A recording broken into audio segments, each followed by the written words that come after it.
Welcome to the Coffee Break Podcast. I'm your host, Marquese Howard, Marketing, Media, and Communications Coordinator for Riverside County Child Support Services. In today's episode, we'll speak with Riverside County Board of Supervisor from the 5th District, Supervisor Yxstian Gutierrez. He's going to sit down with us to tell us about recent programs launched within his district. He will share his goals on improving assistance for homeless residents, implementing job hiring programs, creating youth opportunities, and addressing other community needs. Additionally, he's going to share a program that can help improve your home up to $50,000 worth of work. So grab your favorite cup of coffee, tea, or water, settle in, and let's enjoy this break.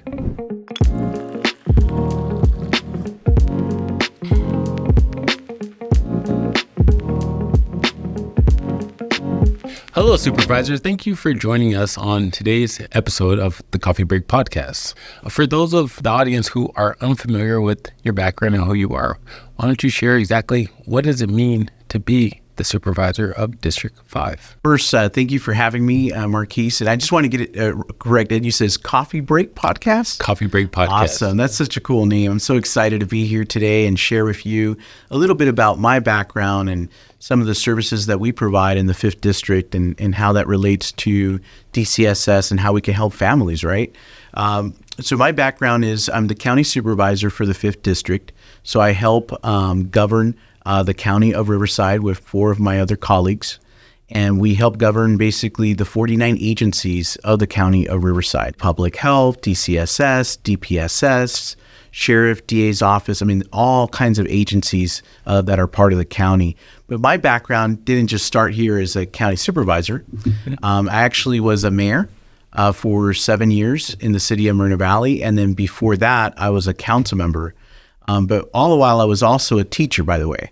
So I taught 14 years in Moreno Valley Unified School District and still miss it, by the way. Oh, okay. I didn't even know that you were a teacher. That's great to hear. Yeah. Which age groups did you teach? So I taught high school. Okay. I was 21 years old when I was assigned to high school. Wow. And so it was really close to it. Yeah, it was actually kind of rough the first 2 years. And so I taught at high school, and then I also taught middle school as well. Okay. And I taught special education. Oh, okay. All right. So now seeing that you are the District 5 supervisor, what are some initiatives that you want to see happen for the residents within District 5? Well, thank you for that question, Marquese. One of the things that I'm really excited about is working to address homelessness in the 5th District and also making sure that we have programs for families, single parents, sometimes that unfortunately they don't have that double income. So they may need that support, for example, to maybe renovate their home, maybe to get a helping hand to get that job that they always wanted, right? Whether it's training or opportunities to be hired. And so we're looking at initiatives like that.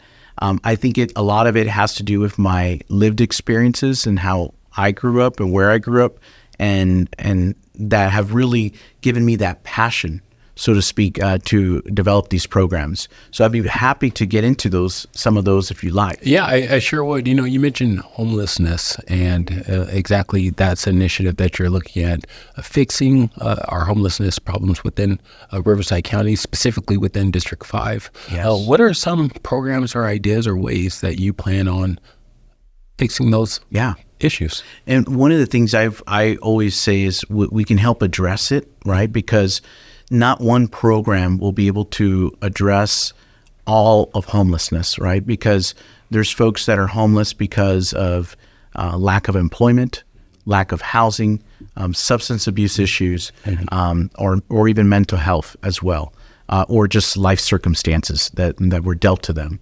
And so we can have different programs that can address each of those needs. But to have one program that addresses it all, it's just not there. So one of the things that we're working on with our office is a program called Homeless to Work, where we help identify folks that are unhoused and provide them with part-time work in either cleaning or beautifying our community or a specific job that they're qualified for the first 3 months.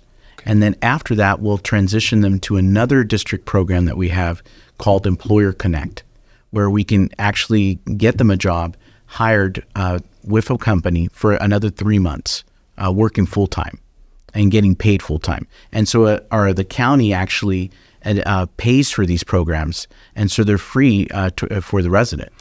And it sounds like there's kind of a phase of a first phase is get them in, hopefully get them a working job where they're able to support themselves and in a house. Yes. And then the second phase would possibly get hired on where they're actually working full time. A more permanent job. A more permanent position. Okay. Yeah, because what we found is in the very beginning, and even what some research has shown too, is that a lot of the folks that are unhoused really need that dignity, right? That I have a job, that I have a purpose, I'm doing something, right, for my community or for my family. And so that's what the Homeless to Work program does initially. Once we can get things straightened out for them, whether it's getting their driver's license, their identification, housing, where are they going to sleep, those kinds of things. Even assistance with, with dealing with some of the restitutions that they might have to pay for, or things like that. Once we can get all that straightened out, then we can look to more permanent programs for them. Okay. Just a pathway. So I appreciate you taking the time to kind of lay out the pathway specifically for the homelessness. Yes. Concern that is had within Riverside County and specifically within District 5. You also touched on some improvements for housing and different things, opportunities for those that are working that might just being able to make ends meet, but they need some type of relief for improvements on their house. So would you mind sharing and talking about those programs as well? No, absolutely. It actually came about through a person that was a single woman, and her house really needed renovations, Marquese. And so she wasn't able to get those. And so we were able to create a program to address just that. So we called it the Home Rehabilitation Program, or also known as the Pruitt Program, after her name. Oh. And it's really nice. And so what we do is the county provides up to $50,000 in renovations to their home, both interior and exterior improvements. Wow. It's a really great program. We are also able to help people with manufactured homes. You don't even have to own the land, as long as you own the manufactured home and you're just leasing or you own it, either way you can qualify. So this is called the HRP or the Pruitt Program. And it's only in our district. So just for the viewers out there, our district, the 5th district, covers 6 cities and 12 unincorporated communities. Some of the cities include Marina Valley, Emmett, San Jacinto, Calamasa, Banning, and Beaumont. Okay. And then 12 unincorporated communities like Nuevo, Richard Canyon, Santa Mateo Canyon, Camazon as well. It's really great to hear about Pruitt. Is there a last name Pruitt or first name? Yeah, Pruitt. Okay. Yeah. It's really great to hear about Pruitt because it really sounds as if, not only sounds as if, but you can hear that you're not only listening to residents, you're implementing what you hear from residents to develop programs because you're actively listening. Would you mind just sharing some previous stories or anything that you heard in the past where residents within the district have benefited from the programs outside of the home program that you just mentioned? No, absolutely. We've had a ton of residents already sharing with us that these programs have been very powerful to them. We started another program to help our youth, our young people between the ages of 16 to 24. And these are at-risk kids. And we get them in this program called the Community Risk Reduction, which is basically like a fire academy, a mini fire academy, where they help the firefighters in reducing risks in the community, mitigating fires and those kinds of things, preventative measures. And I've just heard so many powerful stories from kids that now they want to go into the fire service, or they want to go into public safety, or working for the county or working for the city. It's really changed a lot of lives. What were the age groups that you mentioned Between before? the ages of 16 to 24. And I think that at that time too, a lot of students and even a lot of young adults might just be finding themselves trying to figure out exactly what they want to do. And the fact that they have exposure to public service, it offers so much ability for not only them, but to see how they're able to benefit others as well. Well, and like I've mentioned before to many people, because some people ask, well, Supervisor Gutierrez, why do you have this program, or why are you creating these programs and things like that? And I just truly believe, Marquese, that my lived experiences, of how I grew up and the experiences that I went through have really guided me to develop policy, to develop programs, to implement these new projects for these residents and to help them. You mentioned the lived experience. Would you mind just sharing some of your lived experience with the public who may not be aware of what you've been through? No, absolutely. When you're younger. Thank you for asking that question. So I'm an immigrant to this country, came from Venezuela. We arrived here, my mom and my dad. And so we lived in a one-bedroom apartment in LA and then moved over here to Moreno Valley just because it was more affordable. My parents, separated. But through that time, I was able to see the hard work that my mom was doing, the hard work my dad was doing as well, working 2 different jobs, commuting out of town, accessing several services from the county, from the community, the nonprofits that would help. And all of those things really got me to believe and know that, okay, if I'm in this position where I can make a change or influence an idea, that I can do that for the good, and that I can definitely make someone else's life better, and improve their life compared to what I went through. So a lot of the times when you'll notice that when I do develop programs or when we do implement programs, I have a passion for it. And I really want to see the program get done because there's this motivating factor of me that, really wants to help people. And I think, it's important to be out there, in the community, and because a lot of times residents don't know who to reach out to.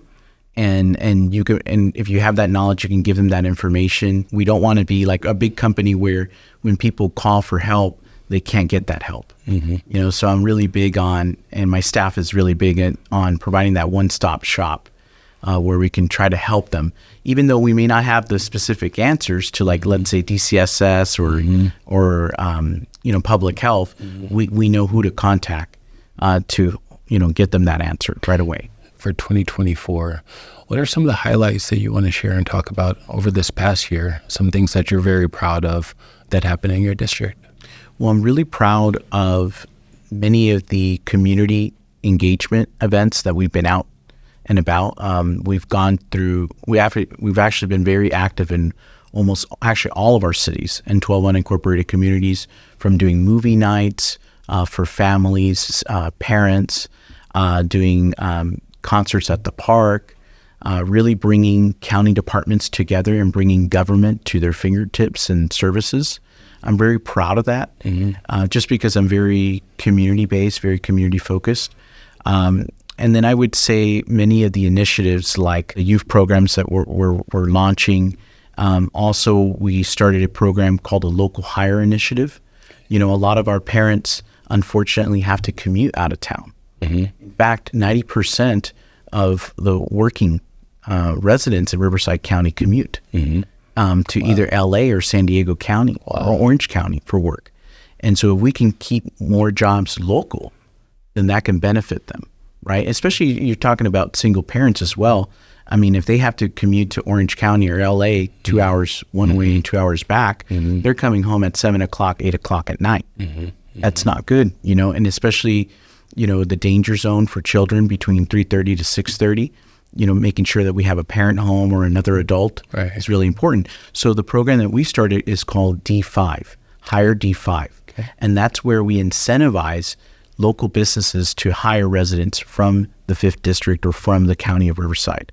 And if the businesses hire them, they're going to receive a stipend per employee, $2,500 per employee, plus the resident can receive a stipend as well, too. So this is an initiative that we're doing in our district, and I'm hoping the other districts will copy that as well, and we can really be a champion for local hire. And there's a lot of research on that, of how it benefits communities, how it makes communities a better space. You mentioned those 2 things. I asked you in the past 2024, what are some key things that you're highlighted, and kind of highlight the specific key things in 2024. You mentioned one was the community engagement. and the other was regarding jobs. And I'm noticing a common theme where the jobs are assisting, whether it's a single parent or a family makeup, assisting with a job. But then you also mentioned these community events where there's movie in the parks or concerts and different events. Do any of these programs or any of these community events cost any money for any of the parents that perhaps want to bring their families or little ones to these events? That's a great question. And the answer to that is that they're free. That's the best part about it. We wanted to make sure that we provided these events to the community for free. So that way they feel that they can bring their kids, their family, have a great time.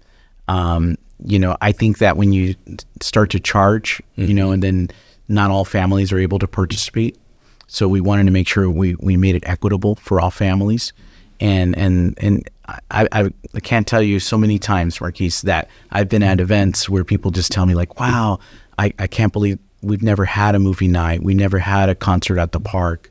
Thank you for doing this. It's the first time my son got to see this. Mm-hmm. So I think it's pretty cool. I know that for me personally, as a parent, it definitely makes a difference. When you go to the movies, you might wind up spending a lot of money. If you're buying multiple tickets, you have multiple children. Yeah, you've been to some of these events. These concessions as well. Exactly. And so it feels really good to be able to not only take the family, but to know that it's a free event where we're all going to have a good time and create those memories that really last forever. It really brings and builds community. Mm-hmm. That's what I think it does. Mm-hmm. It's very special. Yeah, I think it's great seeing my local grocer that I see at the checkout stand all the time, but now I see them with their family at the movie theater, or at the park at the movie event, or perhaps my mechanic, who usually I only see the mechanic when I'm bringing in the car, but now all of a sudden I see their family all together at this community event. We all know each other. So we're all one community together. Yeah, and we're all building it together. So these are really great events to bring the family to. Oh, absolutely. Absolutely. So as this year is surely coming to an end, and 2025 is soon to be approaching. I can't believe it, man. I can't believe it either. It seems like this year is just flowing by. Crazy. Yeah. What initiatives do you have for 2025 that some goals that you have that you're looking forward to accomplishing? No, thank you for that question. And I'm just surprised that we're already getting to 2025. Mm-hmm. But one of the biggest things is this year we've launched some of our programs and initiatives that we've started. My goal for next year is to really make sure we execute them with fidelity, that we're making sure that we're following up, with those programs, that we are following up with our residents and hearing back their feedback, and then making any revisions to those programs. Because, you never know. We may have this idea, this program that we implement, but once it's out there, if we hear from the community, well, you know what, if you just tweaked it this way, then we can even make the program better. Mm-hmm. So I think it's all about, for next year, just making sure we execute these initiatives and being open to feedback. Okay. Well, it's good to hear that you're open to feedback. Even from hearing about the Pruitt Program, it seems as if because of her voice, because of her need to want to have improvements for her house and what improvements for the community, you guys were listening. And so I thank you for that. And one thing, if I can just share, in talking about feedback, Marquese, is I was at a meet and greet with seniors, folks, actually, I think they were over 55. Okay. And many of them shared with me that, hey, look, just because I'm a senior, doesn't mean I don't want to work. I still want to find employment, but I'm having a hard time finding employment because I go to these companies and they're like, they don't even give me an interview. So what we did in our office is we created a program called Hire a Senior. Okay. And this is where we incentivize businesses to hire a senior, and we give a stipend to the senior. We also created an initiative that we're going to launch relatively soon called the Golden Senior Employment Program. And I think I just said it correctly. Right. Golden Senior Employment Program. Yeah, tell me about that. And this is where we are going to do internships. We're calling them fellowships for the seniors, where we can place them in various departments through IHP, and IHP's departments, and then also in departments within the county as well. Okay. And it's part-time work, but at least it gives them that dignity, right? Employment gives them that dignity, that sense of purpose of what they're doing in their life and that they're contributing. So we're really trying to service all of our residents, not just one group of residents. Yeah, that's great to hear. It seems like from the younger residents and to home ownership all the way to seniors, you're making sure that every resident within that demographic is taken care of. And even single parents too, Marquese, because for example, like the Employer Connect or the Homeless to Work program, these could be parents that that are our members of DCSS and our participants, but they can still benefit from these services. Mm-hmm. Well, it looks like my cup is almost empty. It's almost near. Yeah, so I got to ask you one last question before the coffee break officially is over. What is a personal goal of yours for 2025? A personal goal of mine. I want to join a marathon. Okay. The personal goal. Yeah. And so I want to get going on running, and so I've been working on that. Okay. And so I haven't decided which one to do. All right. Yeah, that's what, I got to keep my physical health good too. Yeah, so that's good. As long as your health is good, your mental's good, and then everything else will work out. So that's great to hear about the marathon. And so you haven't decided on the location yet? I haven't decided yet. Okay, all right. But a marathon, right? Yes. A marathon. Yes. Well, hopefully next time I see you in 2025, you'll be able to not only tell me, but tell the audience that you have successfully completed the marathon. Thank you, sir. All right. And my coffee cup is empty. All right. I think mine is too. Thank you for joining me. Absolutely. Thank you, Marquese. Thanks for tuning in to today's episode. If you want to find out exactly where we're going to be at a community that's nearest you, please visit our website and click on the calendar option. From there, you'll be able to see our upcoming events, times, and other detailed information to show you exactly where we're going to be at. And as always, I want to remind each and every one of you that if you need immediate child support assistance, you can visit our website and use our live chat feature. Our live chat feature allows you to chat with a child support specialist from any device, computer, laptop, tablet, or even the phone. We make it convenient for you to make an appointment online as well. Whether it's in person, virtual, or over the phone, we want to make sure that it's easy for you to connect with us at a time that works best for you. And did you know that we're open one Saturday out of the month? So be sure to mark your calendar if you want to come in and ask a question on a Saturday. And if you own a business or need help with child support questions in regards to wage garnishments, what to do with the paperwork when an employee no longer works for the company, or any other human resources matter regarding child support services, our Southern Inland Region Collaboration Employer Workshop will be held on November 21st, starting at 9 a.m.